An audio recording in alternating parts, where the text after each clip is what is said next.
నమస్తే welcome to BRK real estate. నేను ఝాన్సీ. ఇవాళ మన స్టూడియోలో మనతో పాటు ఉన్నారు real estate investment advisor Nanduri Ravikumar garu. మరి సార్ని మనం ఒక ఘటనకు సంబంధించి అయితే అడగబోతున్నాం. అదేంటి అని అంటే, ఇప్పుడు ఢిల్లీలో 4 అంతస్తుల భవనం ఒక్కసారిగా కుప్పకూలిపోయింది. అందులో నలుగురు స్పాట్ డెడ్ అయిపోయారు. అంటే అక్కడికక్కడే మృతి చెందారు. ఇంకా చాలామంది 10 నుంచి 12 వరకు ఎవరైతే మనుషులు ఉన్నారో వాళ్ళు హాస్పిటల్‌లో జాయిన్ అయ్యారు.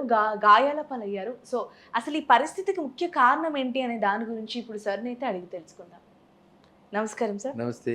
సార్ అసలు ఇప్పుడు రియల్ ఎస్టేట్ పరంగా దీనికి సింక్ అవుతుందో లేదో తెలీదు సార్. కానీ ఉన్న పలంగా అలా బిల్డింగ్ కూలడం ఏంటి సార్? అంటే కట్టడంలో ఏమైనా లోటుపాట్లు జరిగాయా? అసలు ముఖ్య కారణం ఏంటి సార్? ఎప్పుడు నేను అంటూ ఉంటాను. గత వీడియోలో కూడా చెప్పడం జరిగింది. ఒక అపార్ట్మెంట్, ఒక ఫ్లాట్స్ ఏదైతే కడతారో దాని లైఫ్ ఎంత? జన్ అపార్ట్మెంట్స్ లైఫ్ ఒక 10, 20 ఇయర్స్ సార్. 60 ఏళ్ళు. 60 60 ఏళ్ళు ఉంటుంది. నేను లాస్ట్ టైం కూడా చెప్పా 60 ఏళ్ళు. మామూలుగా ఇండిపెండెంట్ హౌస్ అయితే 75 నుంచి 100 ఏళ్ల దాకా ఉంటుంది. ఓహ్! Okay sir. సో ఇప్పుడు ఈ అపార్ట్మెంట్ ఏదైతే వాళ్ళ పొద్దున కూలిపోయింది బిల్డింగ్ అంటున్నారు, అది నాకు తెలిసి 10, 15 ఏళ్ళదే. Okay sir. పెద్దగా ఏమీ పెద్ద ఓల్డ్ ఏం కాదు. ఓకే. అయినప్పటికీ అందులో స్ట్రక్చర్ డ్యామేజ్ ఉందా, స్ట్రక్చరల్‌గా వీక్ ఉందా, లేకపోతే ఎలాంటి ఐరన్ వాడితే ఎలాగ రస్ట్ అయిపోయింది, కరెక్టే ఇలాంటి సార్. డేటా మన దగ్గర లేదు. అవును సార్. కానీ ఒకటైతే మనందరికీ తెలుసు. ఢిల్లీ చుట్టుపక్కల రోహ్తక్ అంటే ఢిల్లీకి పక్కన హర్యానా. హర్యానా రోహ్తక్ లైన్ అంటారు. హర్యానా రోహ్తక్ దగ్గర సెంట్రిక్‌గా ఈ మధ్య 2, 3 రోజుల క్రితమే భూకంపాలు వచ్చాయి. ఓకే. Okay sir. అది నాయిడా చుట్టుపక్కల అంతా కూడా కంగారు పడ్డారు జనాలు. పొద్దున్నే భూకంపాలు వచ్చాయి ఇక్కడ.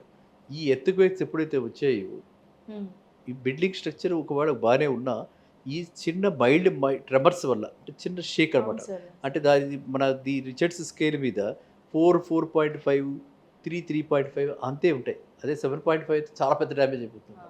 అలా కాకుండా ఈ లెవెల్‌లో జపాన్‌లో మొన్న హండ్రెడ్స్ ఆఫ్ క్వేక్స్ వచ్చాయి. అవును సార్. హండ్రెడ్స్. అవును సార్. అంత యుగాంతం అని చెప్పి భయపడిపోయారు. ఆ విధంగా అదే టైంలో మనకి ఢిల్లీలో లాస్ట్ 1 వీక్‌లో అలాంటి ఎర్త్‌క్వేక్స్ వచ్చాయి. ఆ ఎర్త్‌క్వేక్స్ రావటం వల్ల వీటి మీద ఏవో క్రాక్స్ వచ్చుంటాయి. Okay sir. క్రాక్స్. ఇది తెలుసుకోవాలా, ఇది నోటీస్ చేయలే వాడు. అందులో ఉంటున్న వాళ్ళు నోటీస్ చేయాలి కదా! వాడు నోటీస్ చేయలే. మనకి గుర్తుంటే భయాందోళనకు గురయ్యాం. మొత్తం తెలంగాణ అంతా కూడా. ఇక్కడ కూడా ఎర్త్‌క్వేక్ వస్తుందన్నారు. అవునవును. చివరికి అదేదో కరీంనగర్ దగ్గర అవును చిన్న సార్. మైల్డ్ ట్రెమర్ వచ్చి భగవంతుడు రక్షించాడు. హ్మ్. అర్థమైందా? మనం ఇప్పుడు తెలంగాణకి ఇంకొకటేంటి మనకి హైదరాబాద్‌కి ఇన్ పర్టిక్యులర్ మనకి ఇది సీస్మిక్‌గా అంటే ఈ ఎర్త్‌క్వేక్ ప్రోన్ కాదు ఇది. అవును సార్. యాక్చువల్‌గా చెప్పాలంటే మన తెలంగాణ, హైదరాబాద్ అయినా కూడా ఏవి హెవీగా ఉండవు సార్. వర్షాలైనా, ఎండలైనా, ఎర్త్‌క్వేక్ అయినా ఏదైనా హెవీగా ఉండవు ఉండదు. అసలు. మన మీడియం ఎస్ట్రీమ్స్ ఉండవు మనకి అవును సార్. అనుకున్నది. అవును. సో అదే విధంగా ఎర్త్‌క్వేక్ ప్రోన్ కాదు కాబట్టి హైదరాబాద్ చాలా మందికి హాట్ డెస్టినేషన్. అవును సార్. అయితే ఇప్పుడు ఈ ఢిల్లీలో ఈ విధంగా రావటం వల్ల అండ్ అది కూడా పార్లమెంట్‌కి చాలా దగ్గరగా పెద్ద దూరం ఏం లేదు. అవ్వటం వల్ల మొన్నొచ్చిన క్వేక్స్ కూడా చాలా దగ్గరగానే ఉండటం వల్ల ఇది వరకు ఒక ఆలోచన వచ్చింది సెంట్రల్ గవర్నమెంట్‌కి. కన్సిడర్ చేద్దామని చెప్పి హైదరాబాద్ సెకండ్ క్యాపిటల్‌గా చేద్దాం.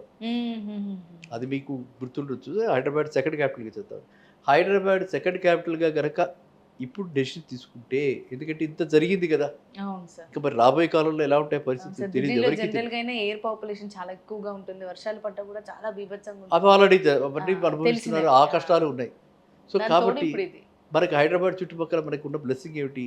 బోలెడంత గవర్నమెంట్ ల్యాండ్ ఉంది. బోలెడంత ల్యాండ్ మనకి ఎస్టేట్ బాగా ఉంది. అవును. మనకి ఇక్కడేమి పెద్ద పెద్ద వరదలు వచ్చేందుకు నదులు లేవు, అవును సార్. సముద్రాలు లేవు అవును సార్. కదా! మనకేవో చిన్న చిన్నవి పాయలు ఉన్నాయి తప్పితే పెద్ద పెద్దవి లేవు. లేవు. కాబట్టి మనకి వీఆర్ సేఫ్. ల్యాండ్ కూడా బోలెడంత ల్యాండ్ ఉంది. అవును సార్. ఇటు వరంగల్ హైవే మీద బోలెడు ల్యాండ్ ఉంది. హ్మ్. శ్రీశైలం హైవే మీద బోలెడు ల్యాండ్ ఉంది. ఎక్కడైనా మనం చక్కటి బ్రహ్మాండమైనటువంటి సెంట్రల్ గవర్నమెంట్ ఇటు ఇప్పుడు సికింద్రాబాద్‌కి దగ్గరగా మొన్న సీతారాబాబు గారు చెప్పారు. ఆయన ప్రపోజల్ ఇచ్చారు. కంటోన్మెంట్ ఏరియా ఉంది కదా! Okay sir. సికింద్రాబాద్ మనం వెళ్తే ట్రిపుల్గిరి అంతా కంటోన్మెంట్ ఏరియానే. ఓకే. ఆ కంటోన్మెంట్ ఏరియా అంతా షిఫ్ట్ చేసి దూరంగా పెట్టి అది స్టేట్ గవర్నమెంట్ తీసుకుందాం అని ఉంది. అదే సెంట్రల్ గవర్నమెంట్ తీసేసుకుంటే అక్కడ సెక్రటేరియట్ పెట్టుకోవచ్చు. కాబట్టి హైదరాబాద్‌కి సెకండ్ క్యాపిటల్ అవ్వడానికి ఎక్కువ అవకాశం ఉంది. ఓకే. ఈ భయం ఆ విధంగా మనకి హైదరాబాద్, తెలంగాణ పట్ల వరంలా మారే అవకాశం ఉంది. అర్థమైందా? వాళ్ళకి పాపం నేరోగా మీరన్నట్టుగా ఇద్దరు అక్కడక్కడ స్పాట్‌లో చనిపోయారు. 10 మందో, 12 మందో అఫీషియల్‌గా అదేంటి డాక్టర్స్ హాస్పిటల్ పాలయ్యారు. ఇంకా ఎంతమంది ఉన్నారో ఆ బిల్డింగ్‌లో మనకి ఆ డెబ్రిస్‌లో మనకు తెలీదు పూర్తి వివరాలు రాలా. కానీ ఏదైనా సరే పొద్దున్నే ఇవాళ మార్నింగే జరిగింది. ఇది పొద్దున్నే మనకి అందరికీ కూడా ఆందోళన, మొత్తం నేషనల్ వైడ్‌గా అందరూ కూడా ఆందోళన చెందారు. ఢిల్లీలో ఇలా ఎందుకయిందని చెప్పి. ఆ బిల్డింగ్ కూలిపోవటం పట్ల. కాబట్టి మనం ఈ బిల్డింగ్ కూలిపోవడానికి ఇప్పుడు ఇంకొకటి చూసుకోవాల్సింది స్ట్రక్చరల్ ఇంజినీర్స్ అందరూ కూడా. మన హైదరాబాద్‌లో కూడా అలర్ట్‌గా ఉండాలి. స్ట్రక్చరల్ ఇంజినీర్స్ ఎక్కడ కూడా కాంప్రమైజ్ కాకూడదు. ఏ బిల్డర్‌ని కూడా నమ్మి గుడ్డిగా స్ట్రక్చరల్ ఇంజినీర్స్ సంతకం పెట్టకూడదు. అర్థమైందా? ఈ లెక్కన అపార్ట్మెంట్లు కొనాలంటే భయపడతాం. ఆల్రెడీ మనకి ఇక్కడ 50 floors, 60 floors high range apartments వచ్చేస్తున్నాయి. అవును సార్. అవి అందులో ఉండాలంటే ఉండే భయాందోళన తోడుగా ఇది కూడా కొత్తది యాడ్ అయింది. అదే సార్.